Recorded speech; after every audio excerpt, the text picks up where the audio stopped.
So a lot of us, man, we tend to feel the need to that we want to move on, but it's hard as fuck for us to move on. It's hard as fuck for us just to do the actual breakup in the relationship. How do we get past that point? Because every time we get ready to break up with somebody, or every time somebody pisses us off and we know that this person really isn't for us, we love them, we respect them, we're in love with them. You know, we want to see them happy, we want to be happy, but it's just something about this individual that's just not there for you, for what you do, for what you stand for, so you want to break up with them. And then when you break up with their ass, they give you hundreds of reasons of how they can change and how they'll do better. So then you give them the chance time and time again to become better, to become what you feel comfortable with, to be that person that you obviously desire. You're not perfect yourself by all means, but at the same time, it's certain things in a relationship that wherever you at in life, wherever you're at, your mentality, the things that you want, that you will and will not tolerate, period.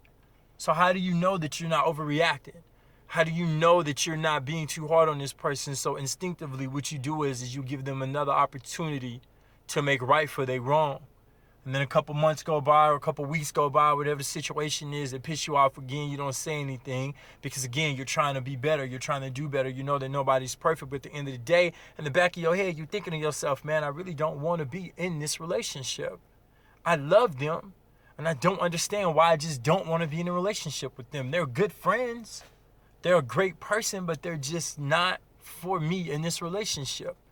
I'm not understanding this. So you let some more time go by, and eventually it gets to a breaking point. That person do some shit to you that's so fucked up or that's so detrimental, but to them it's so small, but to you it's so big. So what do? You sit down, you let them know, listen, I can't do this anymore. And you're like, why? This is nothing. This is petty. It doesn't matter. But the point is, in the back of your head, you feel like, I have to leave this person. I don't want to continue this relationship. It's not healthy for me. It's not healthy for what I want. I can't function the way that I really want to function. I can't do the things that I really want to do. But guess what? I'm still in this relationship. So you go on day by day, you're smiling, you're playing with the kids, you're doing everything, you're functioning as a so-called quote-unquote healthy relationship. But the reality of it is that everybody in a relationship, you, the kids, the family, friends, and everyone else is healthy, but deep down inside, you're not okay with the shit. And you only let the shit go to them because you don't want to seem petty. But reality is, you really is petty about some shit. So what do? Fuck it, I'm going to break up with them. So then you break up with them. Now you're feeling guilty. They're either still in the house or they're still calling. They're still trying to make wrongs, or they're still trying to make rights out of their wrongs. And then you want to go back to them again. And now you're caught in this cyclone. This cyclone of confusion, this cyclone of lust.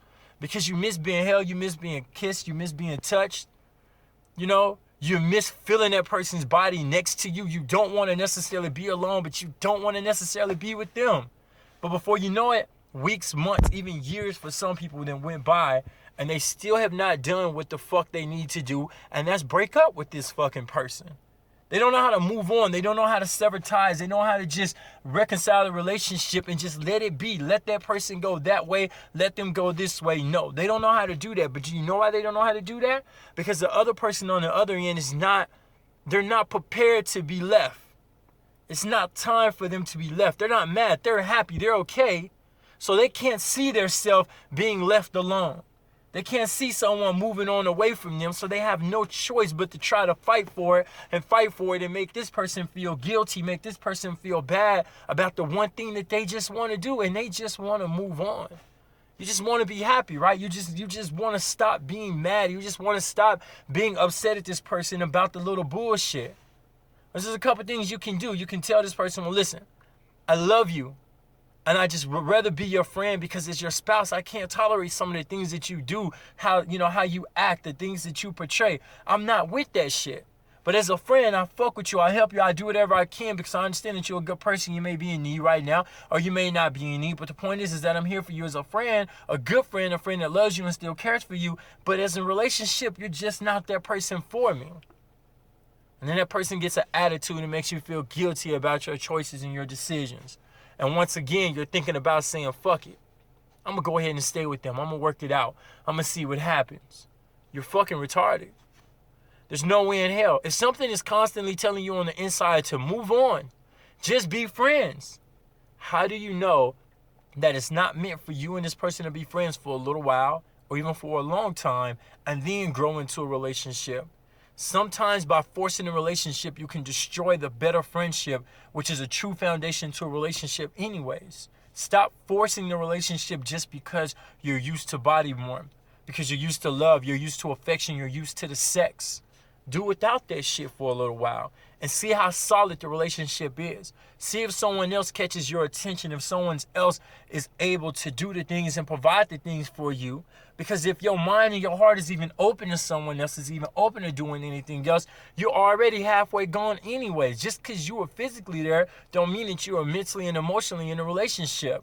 Your mind have already broken up with them, but your body hasn't decided when or how to break up with that individual. So your body's still in a relationship, but your heart and your soul and your mind is already gone dating somebody else. And that's why you feel incomplete, because half of you is with this individual or half of you is somewhere else lonely looking for something, and the other half is okay. So therefore, you don't know when to leave. You don't know how to leave. The best thing to do is to gather and collect yourself in one spot, one location. Sit down and really think about what you want to do and stick firm to your decision. Stick firm to what you believe in. Because if you make a mistake and you and this individual break up, but it wasn't meant for you guys not to be together, eventually you'll be back together anyways, if that's what was meant. But don't allow yourself to be in two different places not knowing what the fuck to do. Because again, you're incomplete. You don't feel right. You'll never be wholesome. You'll never have the energy. You'll never have the focus. You'll never have the desire, the ambition that you truthfully can have when all of you are put together.